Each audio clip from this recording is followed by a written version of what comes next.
ESPN, the world's leader in motorsports coverage, presents Speed World. We're at one of the most unusual courses in all of IndyCar racing, the Burke Lakefront Airport, on the edge of Lake Erie in Cleveland, Ohio. Hello and welcome. I'm Paul Page, and we're not very far from the center of downtown Cleveland, a truly magnificent, rejuvenated city. And the Indy cars are set to go again, and here at ESPN, we are ready to take you right through the end of the IndyCar season and determine the PPG IndyCar World Champion.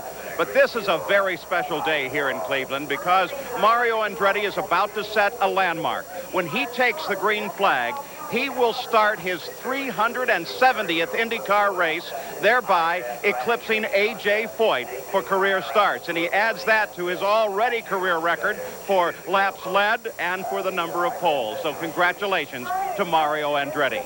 Now, as we saw last week at the Michigan 500, there are some new names beginning to appear at the top of the order in this sport, led by Scott Goodyear. Certainly Paul Tracy is there, and Rahal Boisel is on a comeback. Let's look at the points, though. That name is still the same. It is Bobby Rahal, but he is having his points lead nibbled away just a bit. At the front of this field, though, well, that's a very traditional front row. Emerson Fittipaldi and Michael Andretti, and Gary Gerould is right there. Paul, it's the second time this year that we've had this scenario with these two men side by side. The first time was at Portland. Emo on the pole, Michael alongside. Michael got the win. Emerson finished second. You may recall that a year ago here at Cleveland, same situation. Emerson pole, Michael alongside. And in that one, Michael a winner over Fittipaldi by 2.2 seconds. So Emerson obviously wants to break the pattern. He wants his third victory here at Cleveland. Michael, the defending Cleveland champion, needs the win because he needs to keep attacking in the points chase as he battles Bobby Rahal. So that's the situation in the front row. Let's check contenders in the row right behind as we go to our pit colleague, Jan Beekes. Well, Gary, there certainly could be some action from the second row. You never want to count out Bobby Rahal. He was second quickest this morning, and of course, our current point leader.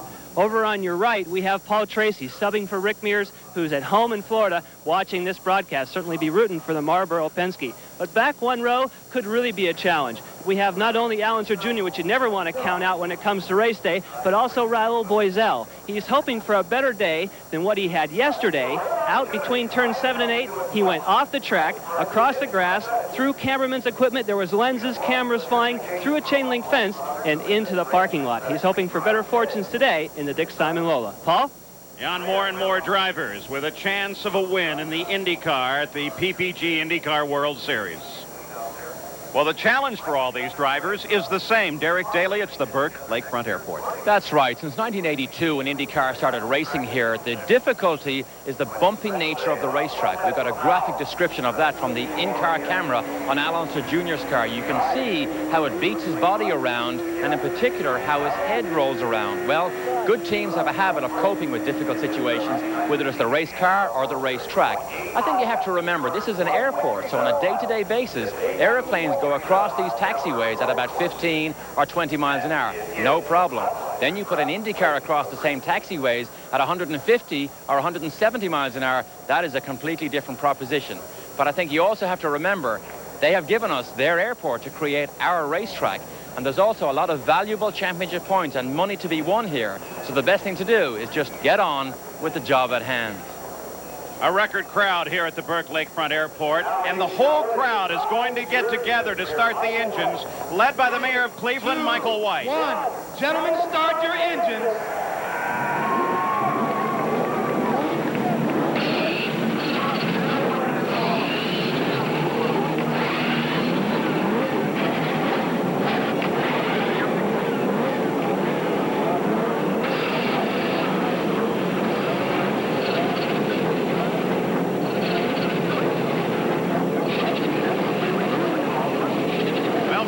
They sit on a taxiway.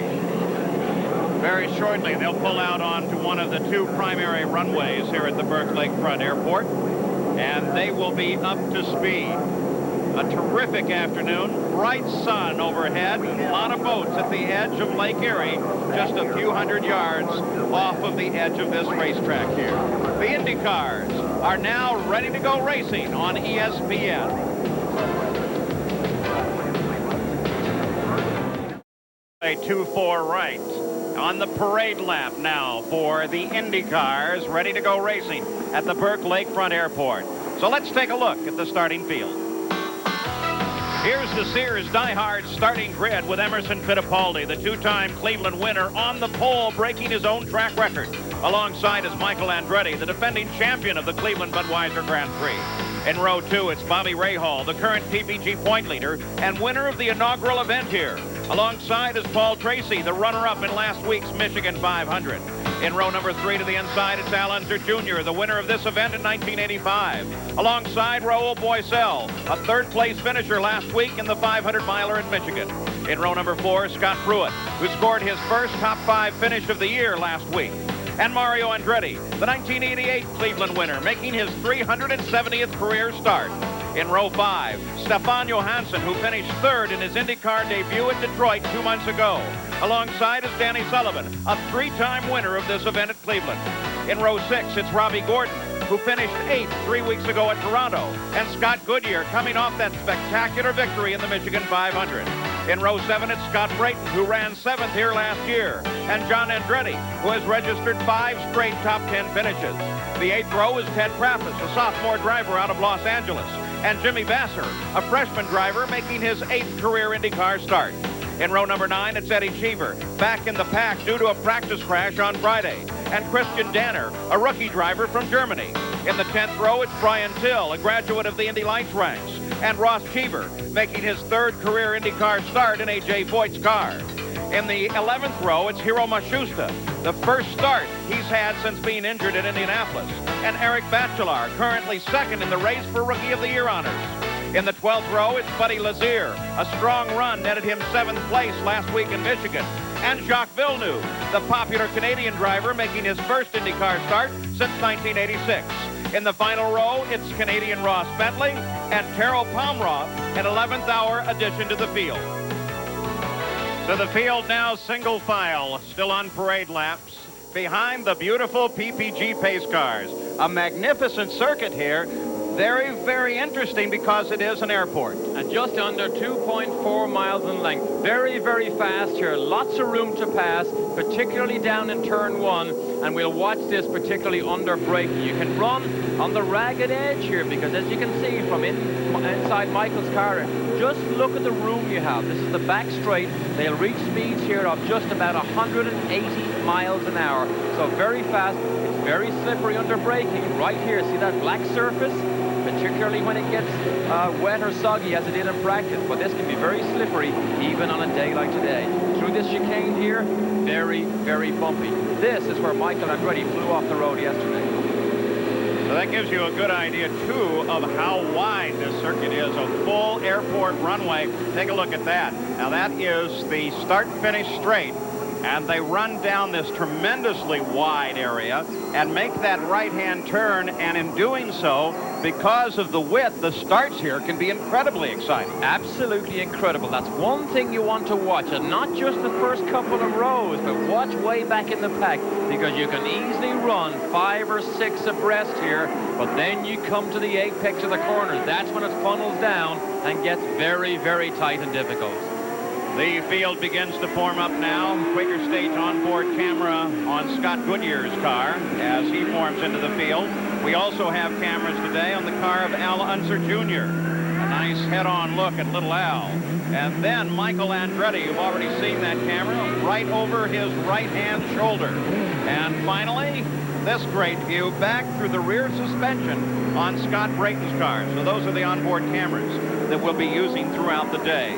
What's on the line here? 85 laps, 201.3 miles. Michael Andretti, of course, is the defending champion, and the race record at 117 miles an hour. We expect the first stop, and it should be pretty dead on. If they don't have a yellow period, then we'll have a first pit stop at lap 28. Past winners of this race, Danny Sullivan, a 3-time winner here. Bobby Rahal, of course, won his first race here at the Burke Lakefront Airport. So now we are set and ready, and the complexion of the season now changes a little bit, that we are off of the Michigan 500 Super Speedway. And now we have a series of road courses that take us to the end of the season. And that should have a fascinating impact on the points fight. And the fascinating thing I will watch in particular is Michael Andretti as he comes down to take the corner, the first corner, because wherever he is on the racetrack, he likes to make a pass and try and get to the front. All right, the field now begins to form up. They are on the pit straight. That is the approach to the pits themselves. And then turns 9 and 10, a quick little chicane. Derek already pointed out quite a bump in the middle of that section of the race course. A well-formed field, really looking very pretty as they come down in front of the grandstands, just filled with IndyCar fans here in Cleveland. And the field comes through the 9th corner, the 10th corner. Now the pace begins to quicken as they watch for the green flag. Not out yet. Nope. They waved him off. They waved him off. It's a no start. And one car, it looked to be Paul Tracy, seemed to have a problem during that no start. I think Paul Tracy got hit by somebody from behind. This is one of the problems we have on a yellow flag start, particularly coming through a right-left chicane type corner, because remember, the cars at the back cannot see that yellow flag situation. So I think Paul Tracy may have been clipped by somebody. We'll keep an eye on Paul Tracy. They have a very limited distance to get the field off of that last corner and a line before the green flag comes out. They have the starters stand down about as far as they can go. At Toronto, Rahal complained that Emerson jumped the start. Well, he definitely jumped the start here, but remember, he's the pole sitter, but Michael Andretti did not go with him. He was too far back, so it was deemed as being unfair, hence the yellow flag. Let's go down pit side, Gary Gerald. Well, the crew for Paul Tracy is getting ready to go over the wall. They believe that the car may be stuck in gear. Getting this combination meshed has been a problem. They're trying to get the team used to the way Tracy uses the gearbox. They think that it may be stuck in gear. They're anticipating, I believe, that he's going to be here on pit road in a few moments, Paul. So they'll take a look at that car as the rest of the field lines up once again to try to get the start done properly. No laps have yet been counted from official scoring. And of course, a transverse gearbox is what we have in that new Penske. It's a new design and definitely seems to be difficult to get fully sorted out, particularly to Paul Tracy's liking. If there is a vulnerable point on the cars at this track, it is very definitely the gearboxes and the constant velocity joints. As Paul Tracy heads in for the pits, now they are beginning the scoring. Completion of lap 1 despite the yellow flag. So this is the completion of lap 1 as one car spins middle of the straightaway, even though the green flag comes out. And it was Danny Sullivan who spun, but look at Michael again down the inside of Emerson, takes the lead. Battle on to the Lakeshore straight here as Danny Sullivan finally gets it under power and gets going. Michael Andretti battles with Emerson Fittipaldi, taking the lead away from Fittipaldi on the start. And look at Rahal and Al Jr. behind them, side by side, wheel to wheel, almost contact there, but Michael just stretching out 2 car lengths over Emerson. Al Unser Jr. getting an excellent start, jumping up into 3rd place for the start. Battle for the lead here. Michael Andretti, Emerson Fittipaldi chasing. This is the East Loop, a broad sweeping turn. This brings them back, facing the west and heading back in front of the grandstands. Onto the pit straight now.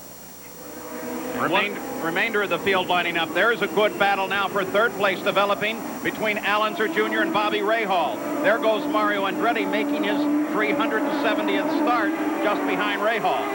You mentioned it earlier, Al Jr. started on row 3, Rahal on row 2, but Jr. got the great start. But look at Rahal, has a little look down the inside.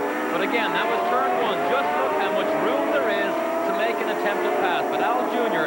not that happy with this car as the season has gone on, but enjoying a good run in these very early opening laps. He needed a good start. This is the Galmer chassis. They have been working with this car constantly throughout the season, and it has been troublesome to them. You say, how can you say that when he wins the Indy 500? Well, the deal there, as here, is we're talking very long straightaways, and they are having problems here with this car, trying to get it over some of the rougher parts of the course, but it's looking very strong. There's your points leader, Bobby Rahal. A nice proven combination in that car, Chevrolet power, 92 Lola machine. Let's take a look at this start once again. Should they have stayed yellow on this, Derek? Well, of course, the difficulty is the flagman, Nick Fornoro, he sees the start line. That's what he watches. He's watching the front row, remember, but Sullivan, as we see, gets on the power too early, wheel spins, gets away from him, and now he's got to stay stationary. But Michael Andretti, as he works under yellow now, down inside Emerson Fittipaldi. There's the yellow out. This is the start once again. Now we watch Michael heading down into the first corner. And he moves inside Fittipaldi, occupies the line, and takes over the lead. And that's what Michael is so good at, being aggressive right after the green flag. We heard the car rub the ground. That was the rubbing strips under braking. Remember, he's full of fuel. But Michael, again, being aggressive. And whether he starts in the first, second, or third row, he has the habit or ability to claw his way to the front very quickly. But look at Emerson. He is shadowing his every move still. Fittipaldi very definitely right there. Of course, that's a position he must occupy, because if you give Michael any opportunity at all, then he's going to drive away from you. Bobby Rahal has managed to get around Al Unser Jr., pick up third place now.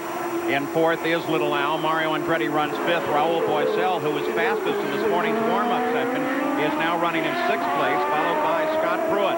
And car number 14, Ross Cheever, is off course. And the crews go to the assistance of the car. Apparently they found some sort of small fire. I suspect it's really only turbo oil at the back of the car. That's what happens. Everything gets so hot in there. Airflow keeps it cool, but Ross Cheever slowly out of the car. Mechanical problem, Dave, definitely over. Michael Andretti continues his lead. Let's go to Jan Beekes. Paul, when we're talking about Danny Sullivan at that start, originally you mentioned maybe he made contact with Paul Tracy. The crew here at Gallus Craiglow does not think that that was the case. They think that, in fact, that second restart, he got pinched. That's why he spun. Now, in regards to the start of the race, Wally Dallenbach, the chief steward, did say because this track is wide, if they're not lined up, they would not go green. So all the drivers knew there was a chance, because of some untidy starts in the last few races, they wouldn't go green unless it was perfect. Paul? Well, it was, in fact, fairly tidy coming down the pit straight, but then when they went through that last combination, they straggled out a bit. And that's very difficult when you're trying to go side by side and go through a narrow section like that, and that accordion effect takes place. Exactly. Of course, you're on cold tires, remember, because you've done so many pace laps, and there's 750 horsepower gets unleashed at the start. You can break the rear tires away so easily. Let's go pit side in the Paul Tracy pits. Here's Gary Gerold.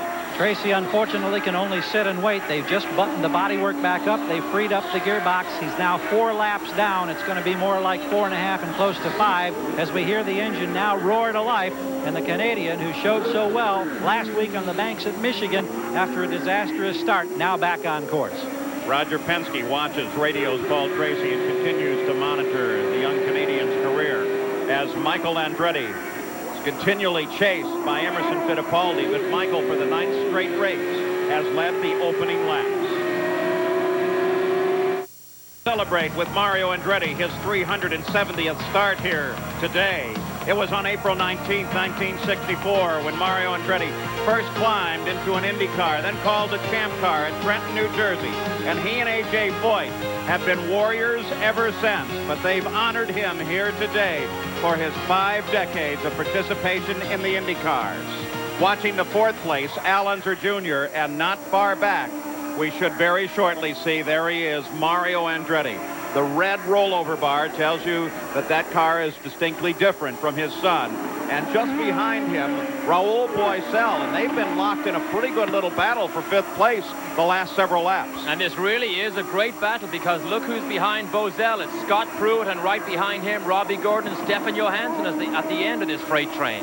So this is the best battle on the track. Michael Andretti continues to lead Emerson Fittipaldi. Bobby Rahal runs in 3rd. Little Al is 4th.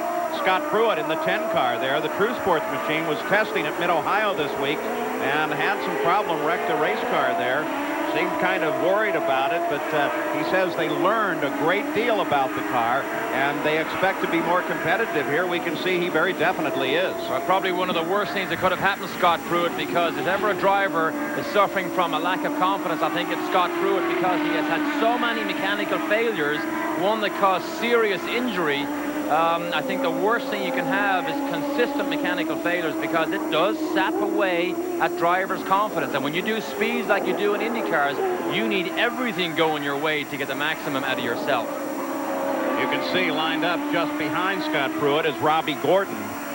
As we take a look at Mario Andretti continuing to be chased by Rahal Boisel, this whole battle revolves around this track, and 5 cars involved in it, starting with 5th place Mario Andretti. An interesting situation here now with Michael. Emerson only seems to be 1 car length, 2 car lengths behind all the time, has not made any attempt to pass Michael. It's almost as if he's quite prepared to sit there and size up the situation and see exactly where Michael's weaknesses are. But he's really, I mean, look, particularly under braking. See the way he closes up, right up on this long, long double right-hander. Remember, this is about 120 miles an hour all the way through these corners. It's very, very bumpy. We saw Michael fly off the road here, but look the way Emerson closes up, right there under braking and around the corner. The IndyCar safety truck out on the East Loop, turns 7 and 8, as we can watch 1st and 2nd place, and in doing so get a wonderful comparison of both chassis and power plants. Fittipaldi in the Penske chassis with the in the Chevy B engine, and at the same time we're talking in the lead car there, a Lola chassis and Ford power. Lola chassis, Ford power, Penske chassis, Chevrolet power, development Chevrolet power. Lots of people talk about whether this is an A, which it's not, a B, a C, a B with C parts on it for development. But basically Chevrolet said there are no C engines. Well, no official C engines will appear until the dyno runs maybe in November. But I've got to believe Penske must be developing some of the C engine parts already. Well, I think the key word there is official. Once you finally put all of those C parts together and label them C, and then make your announcement at a press conference, suddenly it's a C engine. And then wait for your orders to come in. You can see 1 car under tow behind the IndyCar safety vehicle as the leaders come around. And that's Ross Cheever being brought in off the course, as that begins to tighten up the front of the field just a little bit. Car with Michael. He's now about to put a lap on Hero Max Schuster. Max Schuster still suffering from the, oh, look at Fittipaldi, has a little look down the inside, doesn't make it. But just look at the room he had. But Michael chopped across, took the line, and in fact Emerson lost a little bit of ground there. And look at Rahal. We just saw him in the picture beginning to come up. So now Rahal with a bit of an advantage, as he is able to close up on Emerson Fittipaldi when Fittipaldi tries that maneuver. And that's always the danger, it seems, on a big open circuit like this. If you make a try and miss, you can fall back quickly. And now we have a real good shot of Rahal. Now he's closing on Fittipaldi. Oh, particularly under braking, that long drifting right-hander. Rahal now beginning to size up the situation with Michael. So now, in about 1 or 2 corners time, we're going to have these 3 very, very close together. Now we have a real battle with Rahal joining the back of the train here. That beautiful car number 12, Bobby Rahal at the wheel, running in 3rd place and closing on Fittipaldi, again coming to one of the key passing positions. That's turn 1 on this course, a nice wide runway, but he elects instead to take the sweeping turn into the corner, but continues his pursuit of 2nd place Emerson Fittipaldi. For the moment, Michael Andretti is unchallenged, and here from the Goodyear blimp Spirit overhead, it gives you an idea of the interval. Look how under braking the cars will close down, and when they come out on this straightaway, you can see the effects of acceleration as they spread back out and remain in the same relative position. Under braking, this is the area we saw Emerson close up earlier on Michael. Again, there's the acceleration. Michael pulls away. But in this long double apex right-hander, Emerson seems to have, and you can see it there. Look at that. Closes in about 2 or 3 car lengths on Michael. Slower traffic just ahead of Michael as they come down the pit straight. And Emerson Fittipaldi, using some acceleration here, is able to close in. A quick right, then a left as a chicane as Michael gets bottled up a little bit. Fittipaldi closes in, moves to the inside. He comes alongside Michael Andretti and gets Michael for the lead. As he is able to get around Michael, Bobby Rahal closes up a little bit as well. So slower traffic absolutely involved in this situation here, putting Emerson Fittipaldi out in front. And traffic causes a change so many times. So watch Michael now under braking. Now he has to chase. But we saw there Michael at the critical time through the little right-left flick in front of the pits had to get out of the horsepower. Emerson took advantage immediately. That was Jacques Villeneuve. in the Team Losi car backed by Dennis McCormick, run by Dennis McCormick, that actually caused the problem. But Villeneuve, in fairness to himself, is back for the first time in how many years, Paul? Well, since 84, and he admits that, or 86, he admits that he does not have a feel for the cars yet. He has, after all, been racing in the Skidoo Sports Series, Formula One snowmobiles, for the last several years, doing very well there. But let me tell you, there's about, 700-800 horsepower difference. That's right. Now look at Rahal. Now Rahal is about to give Michael all the trouble he needs, and if Michael gets embroiled in a battle with Rahal, what's it going to do? Well, it's going to allow Emerson to actually creep away just a little bit further. So Fittipaldi now without challenge at the front of the field, and Michael Andretti suddenly finds himself in the position of having to defend second place from Bobby Rahal. And of course, for Rahal, this is a very important battle, because if there is a challenger in the points fight, it is very definitely Michael Andretti. So Rahal will leave this race still with the points lead. Fittipaldi is in front, followed by Michael, Rahal, Al Unser Jr., and Mario Andretti.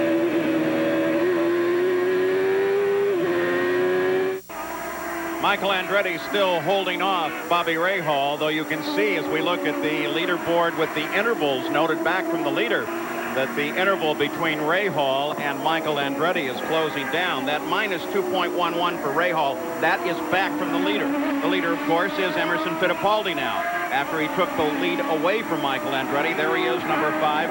And he is leading, by the way, the first laps that he's led since he won in the first race of the season at Australia. Under braking, 170 miles an hour. There's the critical, right there. Michael's off the power. He goes to the right, but Emerson's already got a run. Emerson was in gear on the power quicker than Michael, and that's all it takes, half a second. Key word here is momentum.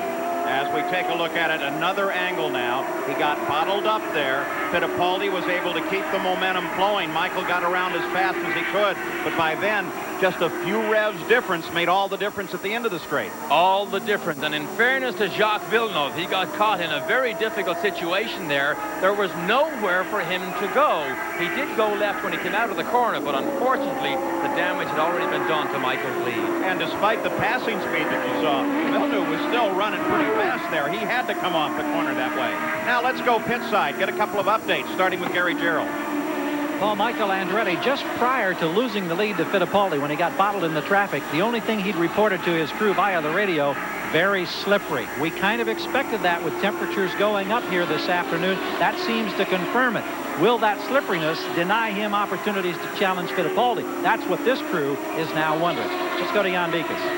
Well, Gary, our fourth place runner, Al Unser Jr., has called in on the radio to have a little bit of a push. Nothing they can do until the first pit stop, but you know how you can tell they're going to make an adjustment? Just look here in the Velcro. This is Owen Snyder, the crew chief. They actually put the tools in the Velcro of the knee pad. That's how you know they're going to make that wing adjustment. Paul?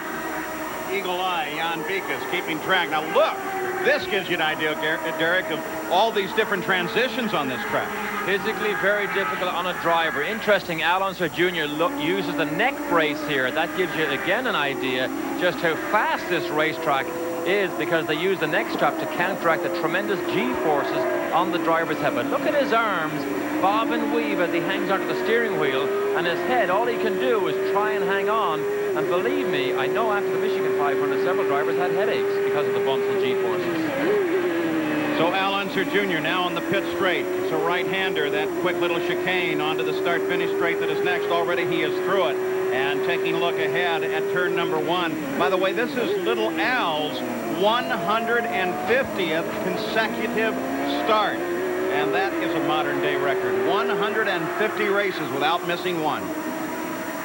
Back to Paul Tracy now. That's Buddy Lazier right in front of him, and then of course Michael and Rahal. Traffic needs to move over or else Michael could be in trouble again. But remember, Paul, you said it earlier on, Tracy is having his own battles, and Buddy Lazier cannot afford to back off too much, because remember, he's out there to impress everybody that he's driving on behalf of also. Well, Tracy runs 5 laps behind the race, and what he needs to do now is just simply keep the car alive, learn something about the race car, and pull a Rick Mears, that is, save the car until the end of the run. So if there's enough attrition, he can be in the fight. Well, you're absolutely right. And in fact, let's face it, it becomes now more of a test session for Roger Penske and for Paul Tracy. Experience under his belt, test some more things on the car, see will the gearboxes back live. However, today, to gather points and a lot of success will be very difficult. And Raul Boisel. No, Mashusta. It's been Boisel's car for so long. In fact, they're still so alike in their paint jobs. You had to look very, very closely between these two cars to tell the difference. Even looked for the number 11 and then realized Hero is back, though you can see he's still a little stiff. That broken leg from Indianapolis as he climbs over the wall and away from the race car.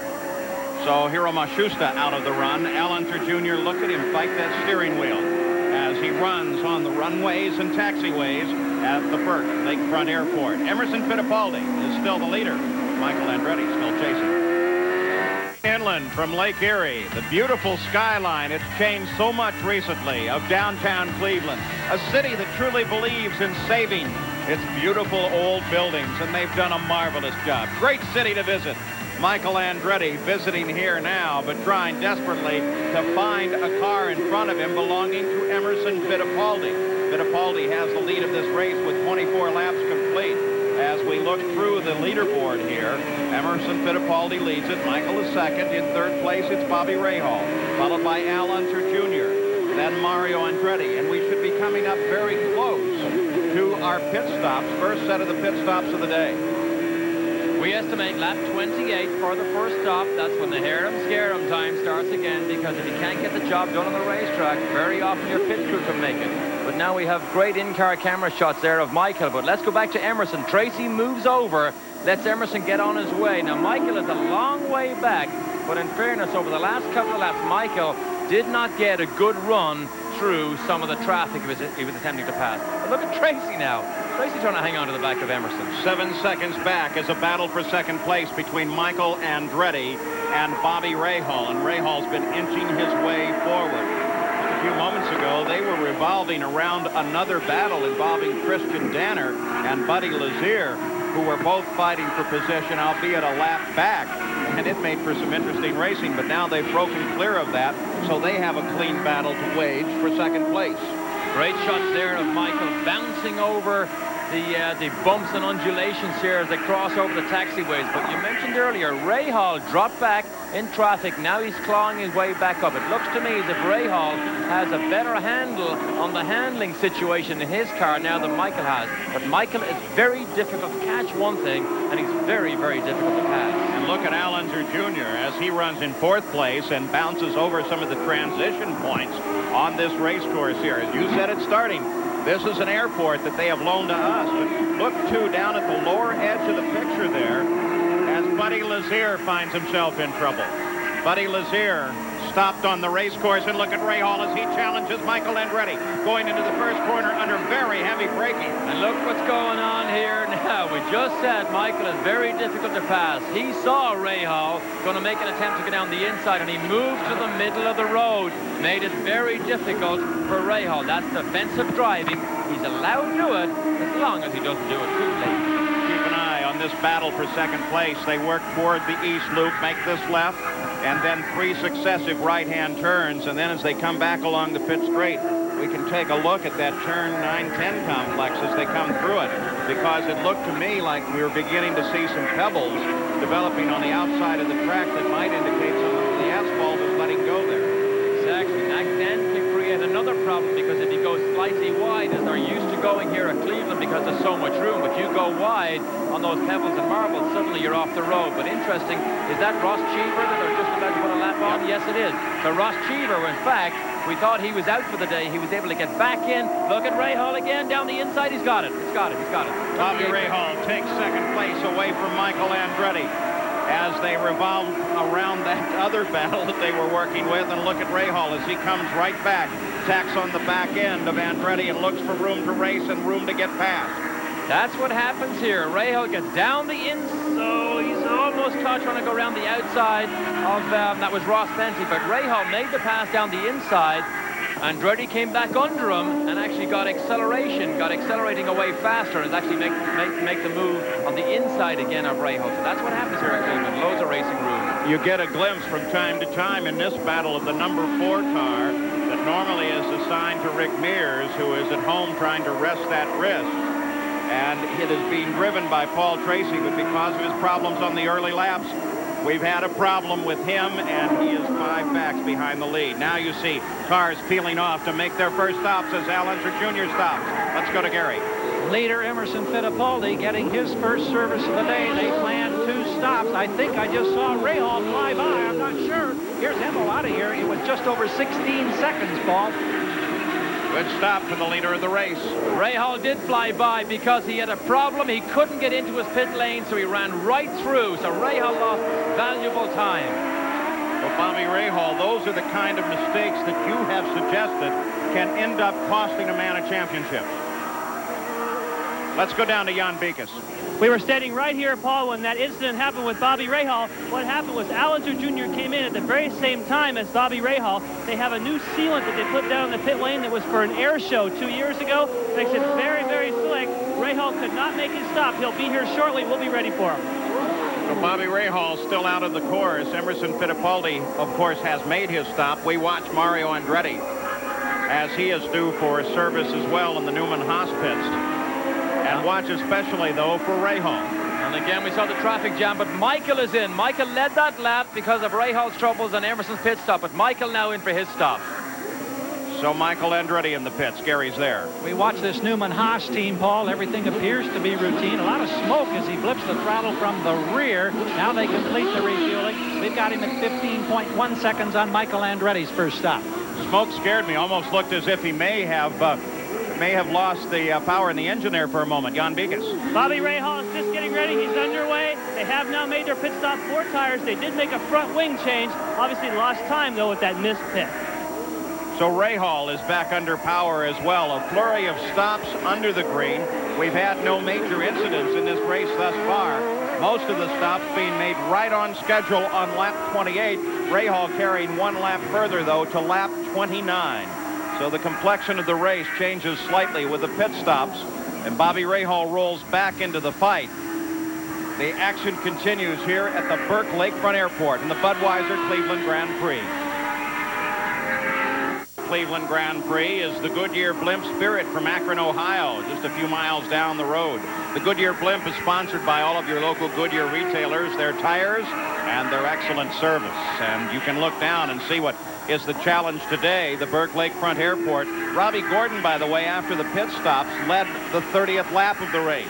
And after the stops, here is the way they came out, with Fittipaldi with an 8.5-second lead, and Al Unser Jr. and Michael Andretti locked in a battle for second place. Robbie Gordon sitting back in 5th place now. Bobby Rahal still in that points fight, but missing that pit stop cost him dearly and thrust him back into the 4th position. We're back on board now with Al Unser Jr. He is having a tremendous fight with Michael Andretti. Al Jr. seems to be very good under braking. He's not quite able to get close enough to Michael, but watch how he closes up under very heavy braking. There is a car, the Galmer, that is admittedly in development and only its first year from a blank piece of paper. And yet you take a driver like this man, the Indy winner, Al Unser Jr., who can compensate so well for a car that here he is trying to move inside and challenge Michael Andretti. Now, Michael's got a challenge in front of him. He's got to work through traffic. Watch little Al try and work the traffic, too. There's 2 separate fights going on here. The back markers, we saw the PIG car, Ted Kravis. He has his own fight going on, but Al Jr. trying to take advantage of traffic to try and make a move on Michael, and didn't quite accomplish it there. Ted Kravis has been fighting rather constantly the last several laps with Danny Sullivan and Jimmy Vasser. We look back from Scott Brayton's car. You look through the rear suspension there and get a glimpse of Michael as he comes alongside in the first turn. Here, no contest, though, for little Al as they break the fight off. Now little Al must handle up the Amway car, and then he will resume his battle with Michael Andretti. To Scott Brayton, I think he saw Michael coming, gave him lots of room, and in fact you see it here again. A good move there by Scott Brayton. He knows that the leaders have caught him, that they're running much, much faster, so you're better off to move away from the lead battle. So a nice move by Scott Brayton because he didn't really lose a lot of time. And now we're back with Goodyear and Scott Pruett. So 2 Scots battling on this circuit, and they battle for 8th place. Pruett runs in 8th now as he gets his head just a little bit in front of Scott Goodyear. We looked from the Quaker State onboard camera on Scott Goodyear's car, and Goodyear is forced to drop back behind Scott Pruett, who's having a nice run. Very nice run. Great wheel-to-wheel stuff. We saw from the out on the right side corner of that camera. That's how close these cars run. But when you get down the inside in a high-speed corner like that, it's very difficult for a man to go around the outside. That's why we saw Goodyear move back. But now, look how close Junior is to Michael. But we said earlier, Michael is very, very difficult to pass. The continuing fight for second place, Emerson Fittipaldi is 8.5 seconds in front of this battle, solidly in the lead of this race after the first round of pit stops. Michael Andretti still trying to hold off Al Unser Jr. Let's go down pit side, get an update on Robbie Gordon from Jan Beekes. That's right, Paul. Robbie Gordon has been running very fast. The Chip Ganassi crew is elated how well he's running. Engineer Tom Anderson, but also up here on the pit stand is Michael Kranifus, the top man at Ford, keeping a very watchful eye on Robbie Gordon. He's the man who put him in the seat. Very happy with his performance so far. Paul? Michael Kranifus on the far side of Ken Anderson there.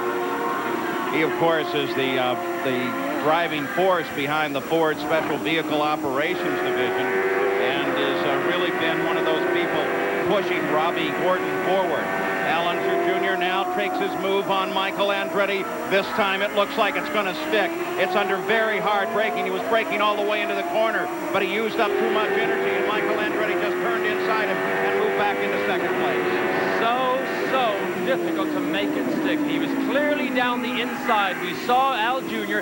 get a little bit sideways under very heavy braking. Michael moved over, turned his car under Al Jr. and got back on the power quick. Oh, look at this. Jr. goes down the inside again. Jr. cuts to the inside, going into the east loop. Again, Michael comes back. They run out of road pretty quickly there, so Michael Andretti has to stay there. What a shocker that was that it happened so fast. Shot down the inside. I'm sure that must have scared and surprised even Michael. Michael tried to go wheel to wheel around the outside, but Al Jr. has been trying to make that move for the last 6 laps. So Al Jr. now runs in a very strong second place. Now let's see, can he handle Emerson? Can he ease in on his lead? I'm sure that surprised Michael at how fast Al Unser Jr. was able to come back after their battle in the first turn. Let's go pit side again, Gary Carroll. I've got Rick Ellis standing alongside. Rick, what kind of a change did you make that seems to be making Al Unser Jr. that much stronger right now? Well, Al was really the quickest car early in the race before the first pit stop, so we didn't change much. And he's working pretty good. Now we need to go after Fittipaldi. We'll continue to watch. It's been a terrific battle. Well, the battle has been costly, as you heard Gary Gerald talking with Rick Gallis, one of the co-owners of the Gallis-Preco operation. But the benefit went to Fittipaldi because while they were locked in battle, Fittipaldi was able to pull out 3 more seconds on his lead and now run 11 seconds in front of the now second place Al Unser Jr. Already Michael Andretti is closing back in. This battle should resume shortly. Prix with Al Unser Jr. who currently runs in second. Emerson Fittipaldi, of course, is our leader. And little Al in third place, just a couple of seconds back from little Al, is Michael Andretti. Then Bobby Rahal, followed by Robbie Gordon. Gordon is about 4 seconds behind Rahal. So any time now, Robbie Gordon may have the best battle yet of his IndyCar career if he can run up and catch Bobby Rahal, the PPG points leader. And Robbie Gordon is, in fact, I believe, in a 91 Lola. Exactly. As opposed to a 92. So he thinks that may be a disadvantage. However, there are some people that think maybe the 91 Lola is, in fact, a very, very good package matched to this Ford engine. Not a battle for position, but maybe some classic study in technique as Paul Tracy is lined up behind race leader Emerson Fittipaldi.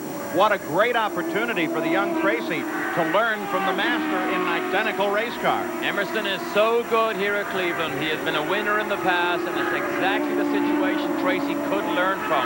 A coach and a student, both in Marlboro cars, going through a session right now. You almost wonder sometimes if the teams wouldn't be wise to put common radio frequencies from time to time. So Emerson could say, hey, look at what I'm doing here. Now watch this going there. Think you tell him the truth?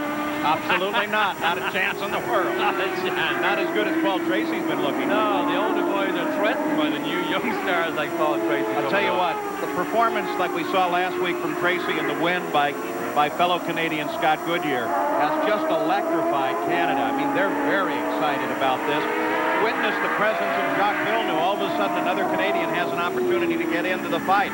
As we look at this fight between John Andretti and Scott Goodyear, it is a fight for 9th place. Scott Goodyear again did not qualify very well. They still struggle to get this car set up the way they like it for these road courses. It has a persistent understeer situation that just washes away coming out of corners and loses valuable time. But one thing, and I said this before about Scott Goodyear, he's very, very good in racing conditions and very seldom makes a mistake. Quicker state onboard camera view there from Scott Goodyear as there comes Johansson down the inside.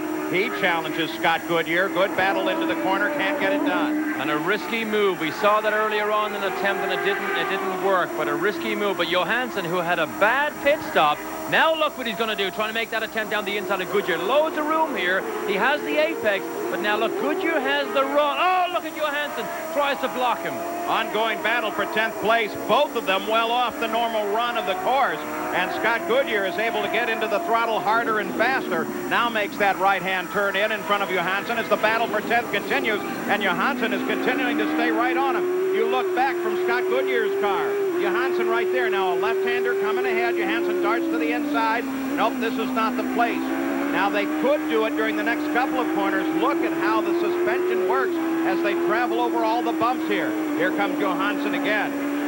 Look at that rear suspension, just the punishment it takes from these bumps, up and down, bangs. Remember, these are still very stiffly sprung race cars, and yet they still do that. Now look at Johansson. He has a little look down the inside, realizes he can't get it made. Now they're coming on to this pit straight. This is where he made the attempt the last time.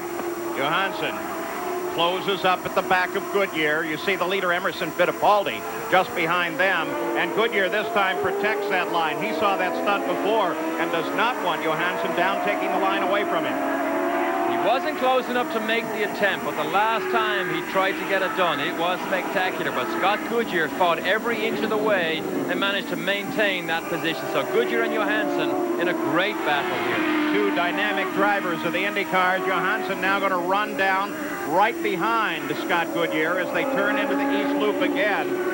And they should stay rather static running through this area of the course. His opportunity won't come for about 3 more corners.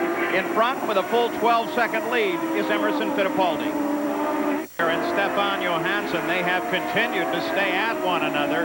And now the leader of the race, Emerson Fittipaldi, followed by his teammate Paul Tracy, is right in the fight too. Here comes Johansson. And it is a great fight. It's under braking. Normally he passes him, but look at this. It was made much easier for him because just into the braking area, he got by him. So Johansson gets around Goodyear. Let's go to Gary Gerald. Part of the problem, Paul, for Scott Goodyear, we understand the second set of tires not working as well as the first. It's affected the balance of the car. Derek Walker tells us it's just a little bit loose. Consequently, he's having this heated struggle here to protect the position with Johansson. Let's go to Jan Beekes. Well, Gary, one of the drivers that has not been talking on the radio is Emerson Fittipaldi. They keep calling him. The Barbaro crew says, how's the car? How's the car? Just keeps saying very quickly, okay, okay. That's no news is good news. Now, speaking of that, we haven't mentioned at all fuel in this race. That's because it's another no news is good news. This is one racetrack where they can stand on it. We don't have to talk about fuel this time in the pits. Paul? Emerson Fittipaldi, car number 5, leads the race. He calls this car, as he names them all, this is Lady Winner. Will that be true for him today? This is, by the way, the car, the chassis that Rick Mears crashed at the Indianapolis 500. So they repaired it, and it looks like they may be making a winner out of it. Well, if they do make a winner, that'll be win number 3 here for Emerson, because he's already been successful twice in the past at Cleveland. Very popular this racetrack is with him, and he definitely has control of the situation at the moment, because you mentioned earlier the battle behind him held up Alonso Jr. for a long time. Alonso Jr. in second place is now 13 seconds behind. Another 3 seconds behind little Al is Michael Andretti, and then Bobby Rahal in 4th. Robbie Gordon still occupies that 5th place. But Fittipaldi now has the job of very carefully, lap after lap, threading his way through traffic. Emerson Fittipaldi, John Andretti moves aside. John Andretti, one of the drivers struggling to get the form that this team started off with. Mind you, how do you recreate winning situations like they did in Australia? That made some management changes in this team, but John probably not having the type of success that he would like. Fittipaldi continues to navigate around this airport circuit, looking very, very strong. If he can only hold on, he has completed 49 laps of the 85-lap scheduled distance, 210.3 miles. Again, the view down. Runway 24 right from the Goodyear Blimp Spirit overhead.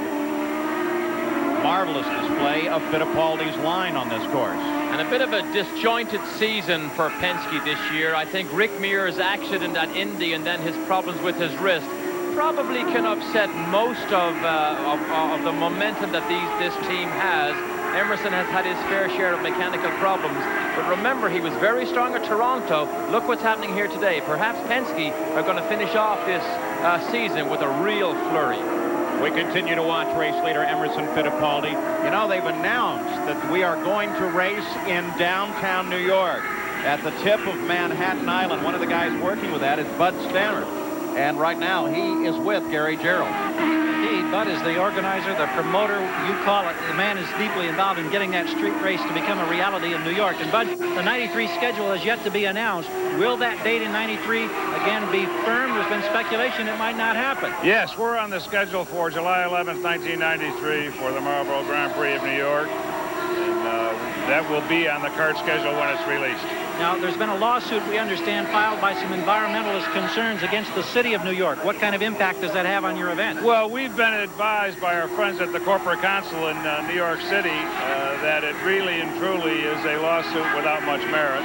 It has to do with the way the city went about granting us the franchise to hold the race. We are told by New York City that it will be resolved in the city's favor in due course. We look forward to seeing you on the streets of Wall Street, the financial district, next summer. Thanks, Gary, very much. Paul? I'll tell you what, last time I was in New York, one of the cab drivers took me right down there and said, here's where the race course is going to be. He was really excited. Later today here on ESPN, 5:30, of course, the Digital Classic, then Sports Center, and then baseball tonight. The Mets versus the Cubs. And, of course, we'll wrap the weekend of sports up for you at 11 p.m. Eastern on Sports Center. Out in front of the Budweiser Cleveland Grand Prix is Emerson Fittipaldi, leading with 12.5 seconds over Al Unser Jr.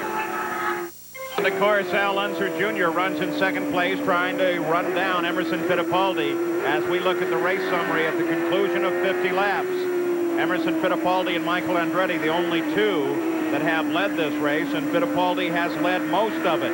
Average speed 132 miles an hour, so Fittipaldi is flying around this circuit, looking very, very strong. That caution came on the first lap. It was really a no start. These are the cars out of the race: Pomroth, Cheever, Hiro Mashusta, Jacques Villeneuve. No contact in any of these. Scott Brayton just fell out, as did Buddy Lazier. So Al Unser Jr., 12.5 seconds back. It's a position that he has maintained, has continued to chase Emerson Fittipaldi, but he can't seem to get him caught. Look at Stefan Johansson as he comes alongside John Andretti. A battle for 9th place, and he takes the position. Johansson still moving forward. Very much on the charge, and particularly good under braking. That car, Amex car, now run by Tony Bettenhausen. Tony did drive it at the Michigan 500 because Johansson was not comfortable running on super speedways, but now he's back on his favorite type of racetrack, road racing circuit. Remember, he's European from Sweden, and his background is totally road racing. I have to tell you something about Tony Bettenhausen. You know, we've been talking that he is becoming more and more an owner as we watch Al Unser Jr. Don't worry about it too much. There's still a lot of driver in him. I saw him in the paddock yesterday with one of those super water guns, literally running full sprint, chasing other drivers down so he could squirt them. There's still a lot of race driver in Tony Bettenhausen. Lap 56 just turned by the leader, Emerson Fittipaldi. And we are now back in an open window for potential pit stops. Already the Penske organization laying out and waiting for the arrival of this man. Car number 5, the leader of the race, Emerson Fittipaldi. Rest of the field working their way about. Al Unser Jr. is 13 seconds back. probably plenty of opportunity to take the lead of the race on the slow-down rollout that Fittipaldi will take when he comes into the stops. But here is where the pit crew makes a world of difference. And in first and second place, we're going to see two of the best. Emerson Fittipaldi is rolling down toward one of those great crews. That's the Penske organization, and Gary Gerold's right there.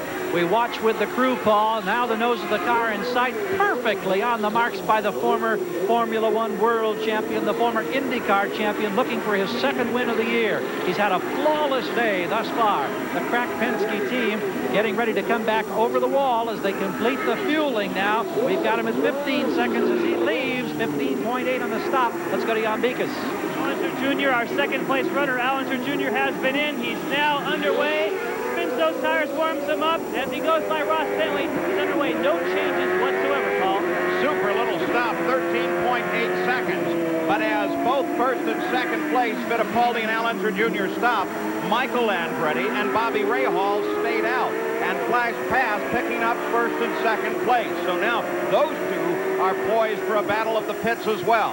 And these outlaps, when the cars are full of fuel and on cold tires, you can make up a lot of ground if you're brave enough to push the car to the limit. Alonso Jr. has been about 12 or 13 seconds behind Rahal in racing conditions, but he knows he has to make it up at pit stops because he's not fast enough on the racetrack. But on cold tires, maybe he can make up a couple of valuable seconds. But look at this, the new race leader, Michael Andretti, leading Bobby Rahal by 5.8 seconds, stays out. But Bobby Rahal comes in, Jan Beekes. Bobby Rahal brings it to a stop right on the marks, getting a drink of water. Very, very humid and hot out here. This is your only chance as a driver. Also, look at his hand. He reaches up. He is going to be resetting the fuel. That's one of the things you have to do at the pit stop. The reason they're waiting right now, Paul, is for that last drop of fuel.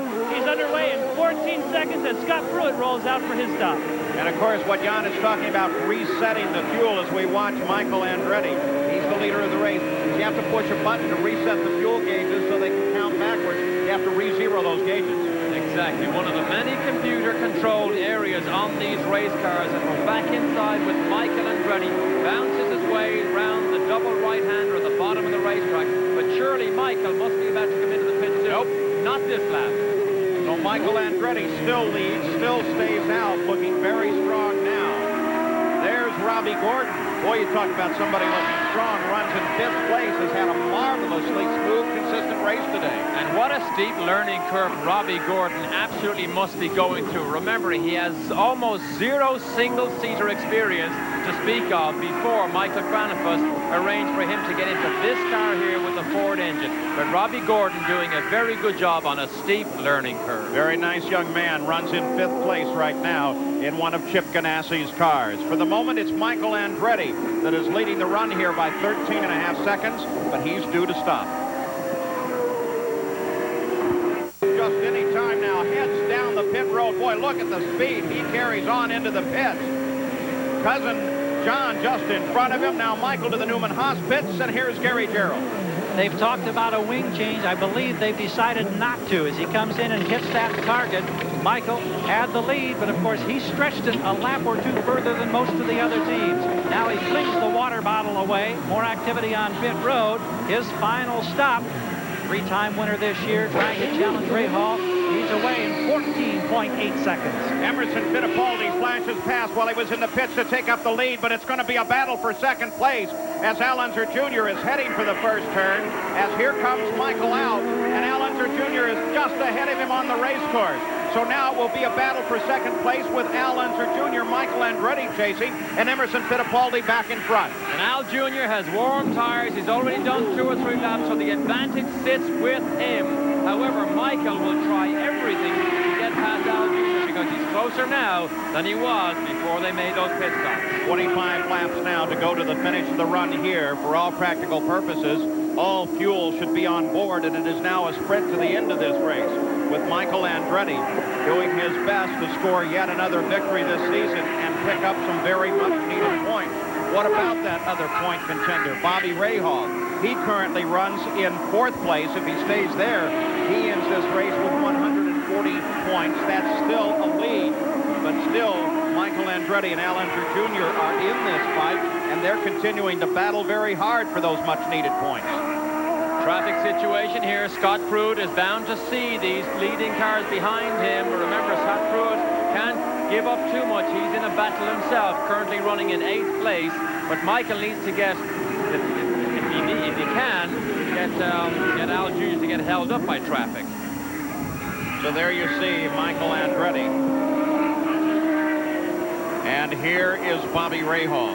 He's 4th place, trying to chase down Michael. He's about 12 seconds behind Michael Andretti right now. There have been 7 lead changes today, the most since this race in 1983, when there were a record 11 lead changes. In a slightly uncomfortable situation. I mean, uncomfortable physically, because he blew an engine of the Michigan 500 and the boiling water went down into the seat of his race car. He sat in it. You can imagine what happened then. Burnt the buns, and he's been standing up ever since. Bobby Rahal, by the way, believe it or not, running in 4th place, runs in the worst position he's ever occupied for a finish here.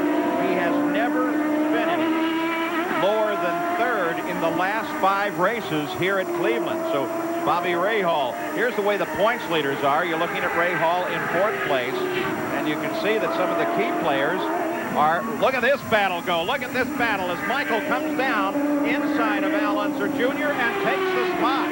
Now talk about seizing the opportunity. Al Jr. leaves the door open and Michael chops down the inside. Al Jr. will be absolutely livid with himself if he allowed that to happen. Of course, they were involved with some slower traffic as they did that.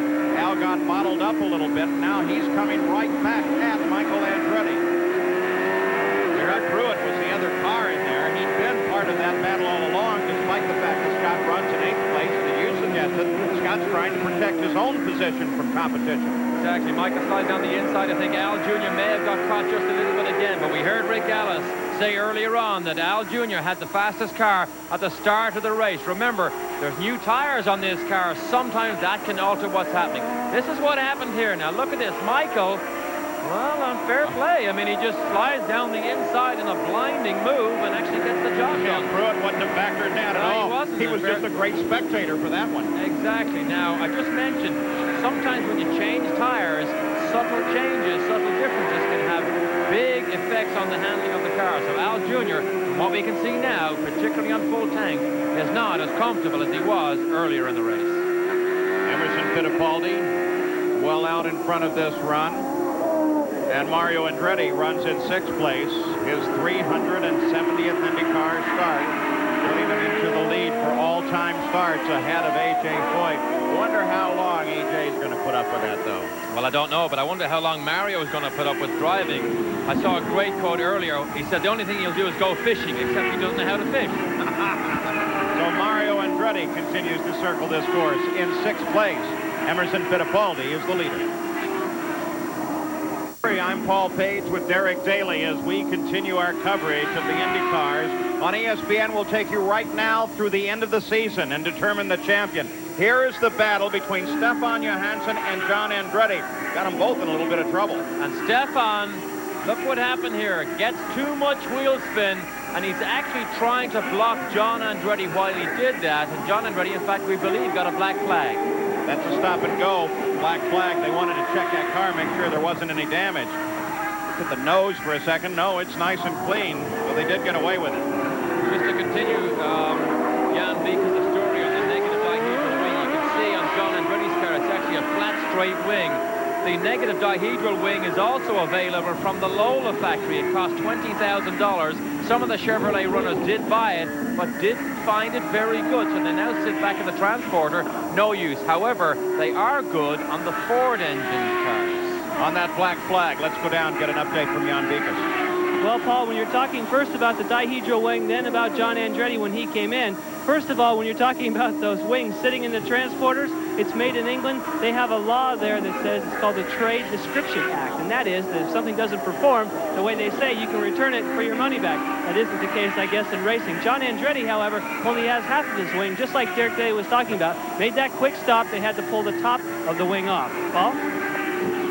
So John Andretti, a bit of a problem, though. I wonder how much it will actually affect the car's performance. Well, it will definitely make the car push, which is an understeer situation. As you look closely, you can see tire marks, which it comes from Stefan Johansson's left rear tire. You can just see it there, black tire marks, which broke that front wing.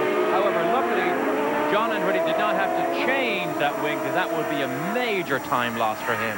Emerson Fittipaldi leading for the first time since his opening race, which he won at Surfers Paradise in Australia, is now 15.5 seconds ahead of second place Michael Andretti, who is another 5 seconds ahead of Al Unser Jr.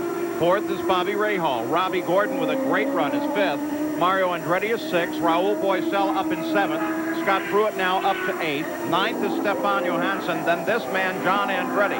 Scott Goodyear runs in 11th. Eddie Cheever is 12th. Ted Krappus 13th. In 14th place, Jimmy Vassar. Brian Till is 15th. Christian Danner 16th. Eric Bachelor is 17th. And Paul Tracy is running in 18th position. Those are all the cars that are currently running on this circuit. And a good Andretti fight here. John Andretti, remember, he only qualified 14th. Very disappointing for him. Now Mario is behind him. John goes way wide to the left-hand side, which is the normal racing line. And look how Mario easily gets down the inside as we pick up Scott Pruitt, having another good run in the True Sports car, having had difficulties earlier in the week testing. 8th place Pruitt. Here comes Bobby Rahal. Here comes Scott Pruitt. Then Krappus, as he's now locked in a battle with Christian Danner. Christian Danner, very successful last weekend, won the 24-hour race at Spa in Belgium, and 3 weeks ago he won the 24-hour race at the Nürburgring. He's a factory BMW driver for saloon cars in Germany, gets on very well, but really wants to make a career out of IndyCar racing, and of course running for Euro Motorsports, his car backed by Fendi, Ajip and Hawaiian Tropic. Giving the car a good ride as he continues his battle with Ted Krappus. Christian Danner looking strong and should have an opportunity in the very near future to move up in the IndyCar. Good performance here today on the airport circuit at the Burke Lakefront Airport in Cleveland, which, by the way, probably not more than a half an hour after this race is over. I mean, as soon as the checkered flag goes out, they go out and they pull some barriers out of the way, and they open this back up for regular general aviation traffic. I think something else worth mentioning with Christian Danner, remember, he's running one of the Cosworth engines, which we now know is not as powerful as the race or the engine run by people like Al Unser Jr. here. Here is the Valvoline race summary at the conclusion of 70 laps. This is an 85-lap race. Emerson Fittipaldi still a strong, dominant lead here, and the average speed at 133.2 miles an hour.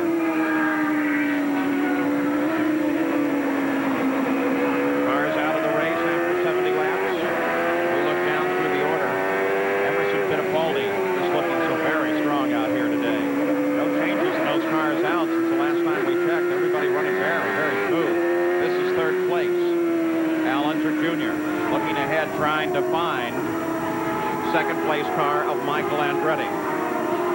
But Fittipaldi looking so strong here today. One car got very slow going into the first turn, but was able to get it back under control and get going. In fact, that was Robbie Gordon, got himself in trouble down there. Had many spins during practice here, but his logic is if you don't spin every now and then, you're not trying hard enough. But he got himself in trouble, but he still managed to hang on to that fifth place. But Mario Andretti is the one that's chasing him.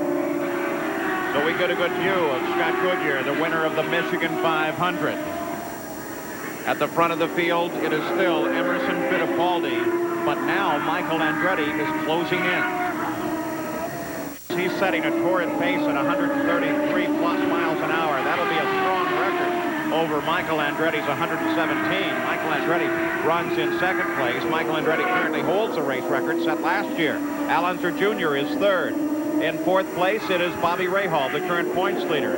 And Robbie Gordon continues to give the Chip Ganassi car a great run. Emerson is off the road. Or is that Paul Tracy? It's Paul Tracy. Paul Tracy pulls her off. Actually, doesn't pull her off. The road pulled him off. Runs off in the east loop there where it's so very easy to drop a wheel off the course. But now he is back under power. Not really a situation that mattered. He was the last car running on the course in the order, running in 18th place. Right, we mentioned earlier getting valuable experience in this Penske on a road course, but I see something, looks like something leaking out of that left side pod. Maybe it's dirt. Here's Robbie Gordon inside Bozel's. Race is going on everywhere here. Gordon and Bozel actually in a battle for sixth place. And now Cheever is Here comes Eddie. Eddie Cheever, teammate to Robbie Gordon, as he comes flying up through. not a battle for position itself, but a great fight on this race course. Cheever has had a terrible weekend. He hit the wall on Friday, lost valuable time, could not get the car. Oh, look at Fozell tried to slide down the inside, but Cheever could not get the car sorted as he liked it and started way, way down the grid in 17th place. But Fozell finally finds a way past Robbie Gordon. There's been great racing here throughout the weekend with 9 laps to go in the Budweiser Cleveland Grand Prix for the Indy cars. Yesterday, for example, a group of celebrities have gotten together, and they're putting together a racing series to benefit things like children's hospitals in each individual race area. Perry King, Ricky Schroeder, Kent McCord, guys like that, all involved in racing. And yesterday's winner of the first of that series was Perry King. Gave the car a good run. If he didn't want to act, he could be a race driver. A lot of competition in that race, too, wasn't it, Paul? A lot of big names. Little too much competition back and forth in 5th place. Yes, Jackaroo got ahead of me. I couldn't believe it. But you did finish. You were consistent, but you won't get hired. Emerson, I was trying to get the Rick Mears ride, but not even Rick will permit that. Exactly. There's the man who has it for the rest of the year as Al Unser Jr. overhauls Paul Tracy. Again, Paul now just has to get that car to the finish of the race. As we go to the closing laps, setting the order with Fittipaldi 14 seconds ahead of Michael Andretti, and Al Unser Jr. sitting in 3rd place behind Andretti and fighting that car at every corner. And he is fighting that car. That was great in-car camera picture of Al Jr. grappling with that car as it went into a very vicious sudden oversteer. That car is not handling as well as it was earlier in the race, and it's hampering Al Unser Jr. Right behind is Robbie Gordon. Just behind him is Bobby Rahal trying to catch up to little Al for position. Let's stay with this as Rahal tries to the inside, gets around Gordon, and is now ready to set up Al Unser Jr. For an update, though, on Robbie Gordon, let's go to Gary Gerald. Well, the rookie in only his 5th IndyCar race, trying to get a top 10 finish, had been top 5, has got some late race brake problems. That has contributed to his frustration as he tried to protect and I guess lost that position to Rahal Boisel. Gordon's still making a great showing, I'd say, thus far this day at Cleveland, Paul. No doubt that he's having a wonderful day and really impressing all of his supporters as well as his many fans here. Very likable young man, spends a lot of times with the fans. Nice smile, always down by the fence, signing autographs, as most of the IndyCar drivers will do for you on any given day, and certainly have here in Cleveland on this magnificent weekend. They were all part of a parade earlier. Really a nice weekend in Cleveland. Now here is the battle. It is a battle for 3rd place as Bobby Rahal, needing any points that he can get, is trying to get around Al Unser Jr. Doesn't truly need them, but they could make a difference at the end of the season. He will still leave this race with the points lead. Those points get ever so important as we go to the closing races. Exactly, and Rahal has a habit of getting stronger as the season goes on, and oftentimes getting stronger as the race goes on. He is in a better handling car than Al Jr. at the moment, so Al Jr. has a real fight in his hand now to maintain that hard fought for 3rd place that he currently holds. Bobby Rahal sitting up just behind Al Unser Jr. Al Unser Jr., remember, is doing a tremendous job keeping this car operating well. A development car for him. John Andretti is a factor just ahead as this gives Rahal a chance to close in. And little Al is looking for an opportunity to dart around John Andretti because he's slightly slower than the battle for 3rd place that is working around this track. Now here comes Al Unser Jr. darting inside, but Rahal darts as well. They both get around John Andretti. When you see what John Andretti did there, he knew exactly what was happening, but Rahal ran gets off the track. Rahal loses it there, gets off the track. The battle for the moment is ended. He is back on fairly quickly, but that gives Al Unser Jr. a solid hold on 3rd place for the moment. And a rare mistake by Bobby Rahal. We clearly saw John Andretti put his hand out of the cockpit, said to Al Jr., go down the inside. He made it, but Rahal didn't quite have enough room, ran off the road, and now he has to claw his way back to Al Jr. I don't know whether there's enough time. Emerson Fittipaldi still well out in front. The battle for 3rd is broken off. Michael Andretti is 2nd. Continuing to celebrate with Mario Andretti. His 51st and most recent IndyCar triumph came on this very course in 1988 as he held off then Bobby Rahal and Danny Sullivan in a thrilling 3-car finish. Mario Andretti here runs in 5th place. as we're in the closing laps now with just over 3 laps to go. Al Unser Jr. is doing his best to close down on Michael Andretti. You can get a glimpse from time to time just ahead. Michael Andretti in an ongoing battle for second place. And this is a great fight. Al Jr., when the car seems to get lighter, when some of the fuel burns away, Al Jr. gets a little bit faster, or else Michael gets a little bit worse. But now look at this here. That's Eddie Cheever ahead of Michael. That's not a fight for position, but Cheever is in a fight in his own personal race. But look at Al Jr. closer to Michael now than he's been for many laps.